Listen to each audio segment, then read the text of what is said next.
अस्सलाम वालेकुम वरहमतुल्लाहि वबरकातुहू। उम्मीद करती हूँ कि आप सब लोग खुश होंगे, आबाद होंगे, आमीन सुम्मा आमीन। On that note let's start with today's vlog. और आज का व्लॉग होने वाला है औरंगाबाद का। जी हाँ, आपने सही सुना, औरंगाबाद यानी कि अम्मा का घर।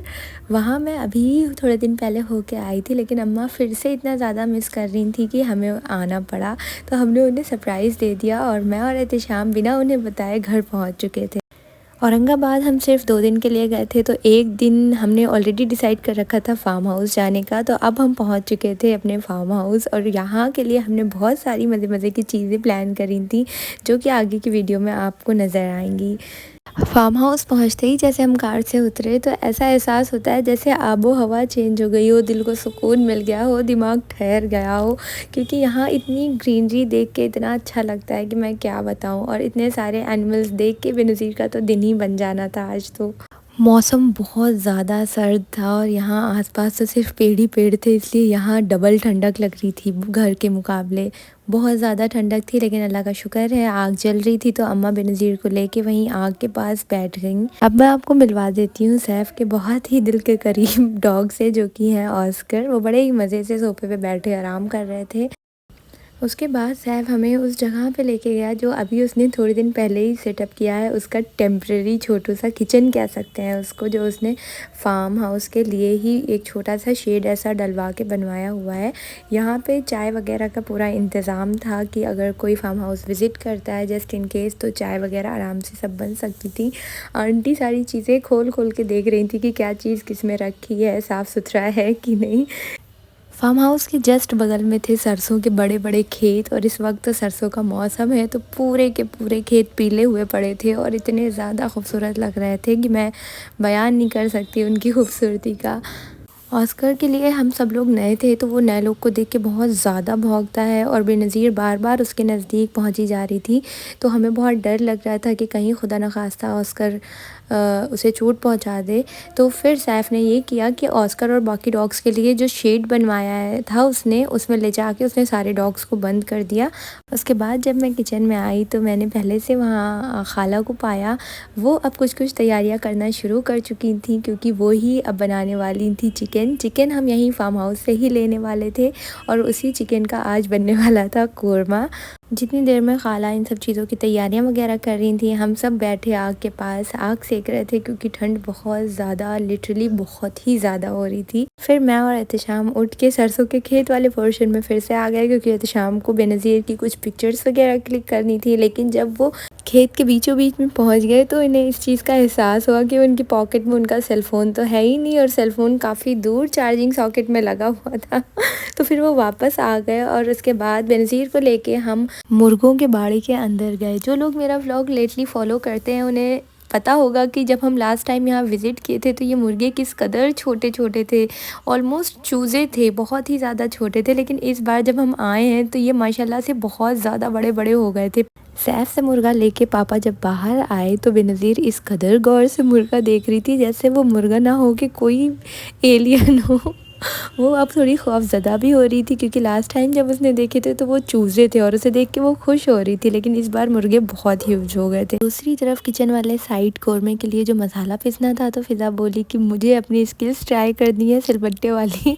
तो फ़िज़ा ने सोचा कि मैं ही मसाला पीस देती हूँ, और माशाअल्लाह क्या बेहतरीन सिल चलाया, मुझसे तो ना चल पाता ऐसे। किचन से थोड़ी सी डिस्टेंस पे पापा और एहतिशाम मिल के मुर्गा ज़बह कर रहे थे, और किचन के अंदर खाला ने अपना टेम्प्रेरी चूल्हा अच्छे से जला दिया था, और उसके ऊपर पॉट रख दिया था जिसमें कि बनने वाला था कोरमा। और इस तरफ सैफ ने उठा ली थी कुल्हाड़ी, और उसने खूब ढेर सारी लकड़ियाँ काटी, जो कि कोरमा बनने में भी काम आने वाली थी। और जो बॉर्न फायर सॉर्ट ऑफ जल रहा था, उसमें भी लकड़ियों की ज़रूरत थी। तो सैफ ने ढेर सारी लकड़ियाँ काट काट के कलेक्ट कर ली थी ऑलरेडी, और उन्हीं लकड़ियों के ऊपर अब मुर्गे को सेका जा रहा था। क्योंकि हमने मुर्गे की स्किन नहीं हटाई थी, तो उसको भूनना ज़रूरी था। मुर्गा भूनने के बाद सैफ बेनज़ीर को लेके बकरियों के पास आ गया। बेनज़ीर बकरियों से भी डर रही थी, वो दूर से तो देख के खुश हो रही थी, लेकिन सैफ जब नज़दीक लेके जा रहा था, तो वो दौड़ के दूर हट रही थी। तो सैफ ने बेनज़ीर को गोद में उठाया और बकरी के ऊपर ही बैठा दिया। उसके बाद फ़िज़ा भी बेनज़ीर के लिए एक छोटा सा बकरी का बच्चा लेके आई। बेनज़ीर ने उसे खूब प्यार किया, खूब खिलाया। बकरियों से डर रही थी, लेकिन वो मेमने को खूब प्यार कर रही थी। उसके बाद मैं किचन वाले पोर्शन में आई तो मैंने देखा कि आंटी और खाला दोनों लगे हुए थे कोरमे को जल्द से जल्द रेडी करने के लिए। पूरी अच्छी तरह से मसाले वसाले सब डाल के अब वो ऑलमोस्ट रेडी हो गया था, बस उसे थोड़ी देर और पकने के लिए छोड़ना था। उसके बाद मैंने देखा दूसरी साइड फ़िज़ा बेनज़ीर को ठलिया की सैर करा रही थी और बेनज़ीर बड़े मज़े से उसके ऊपर बैठ के एंजॉय कर रही थी। ठलिया वगैरह has become a very rare vehicle nowadays. गाँव में भी ये बड़ी मुश्किल से ही नज़र आती हैं, पूरी तरह रिप्लेस कर लिया है इन्हें रिक्शाज़ वगैरह ने, इलेक्ट्रॉनिक रिक्शा वगैरह ने। तो फ़िज़ा को जैसे ही ठलिया यहाँ नज़र आई तुरंत से उसने बेनज़ीर को उसे बैठाला और एक दो राइड ले ली। मैं बाहर से घूम घाम के जब किचन में आई तो किचन में अब बन रही थी गर्मा गर्म चाय। फिर हम सब ने इतनी ठंडक में चाय के मज़े लिए और अब अच्छी खासी धूप निकल आई थी, मौसम काफ़ी बेहतर हो गया था अल्लाह के शुक्र से। कोरमा ऑलमोस्ट रेडी होने वाला था तो उसको गार्निश करने के लिए और सैलेड को बनाने के लिए हमें कुछ फ्रेश वेजीज चाहिए थी, जिसके लिए अब हम पहुंच चुके थे कोरिएंडर यानी कि हरी धनिया के खेत में। और वहां से डायरेक्टली खाला ने खेत से हरी धनिया को तोड़ा और उसके साथ ही सैलेड बनाने के लिए हमने कई और सारी वेजीज थी, जैसे मूली थी, गाजर थी, चुकंदर था, पालक थी, सोया मेथी, ये सारी चीज़ें थोड़ी थोड़ी सी तोड़ के हम किचन वाले एरिया में ले आए थे। अब सैलेड रेडी हो गई थी, खाना भी ऑलमोस्ट रेडी हो गया था और इस वक्त आधे से ज़्यादा लोगों ने खाना खा भी लिया था जब हम लोग वापस आए हैं खेत से। सैफ, एहतशाम और मैं बचे थे खाना खाने के लिए। आंटी इस वक्त एहतशाम को खाना सर्व कर रही हैं। कोरमा अभी थोड़ी देर पहले ही रेडी हुआ था, इसलिए वो ऑलरेडी बहुत गर्म था, बट रोटियां हम घर से बनवा के लेके आए थे तो वो थोड़ी ठंडी हो चुकी थी। तो एहतशाम तो फुल मज़े ले रहे थे हर एक चीज़ के।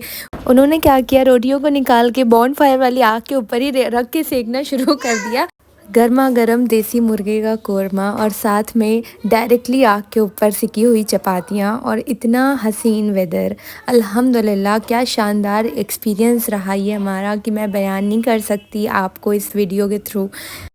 अब मैंने भी खाना निकाल लिया था और खाना खाने के बाद हम अब यहाँ से निकल चुके थे क्योंकि शाम हो चुकी थी, मौसम फिर से सर्द हो चला था। आई होप आपको मेरा व्लॉग पसंद आया हो। ऑन दैट नोट मैं आज का व्लॉग यहीं एंड करती हूँ। मिलते हैं अपने नेक्स्ट व्लॉग में, तब तक के लिए अल्लाह हाफिज़, take care and yes please don't forget to like, share and subscribe to my YouTube channel that is life of Samia.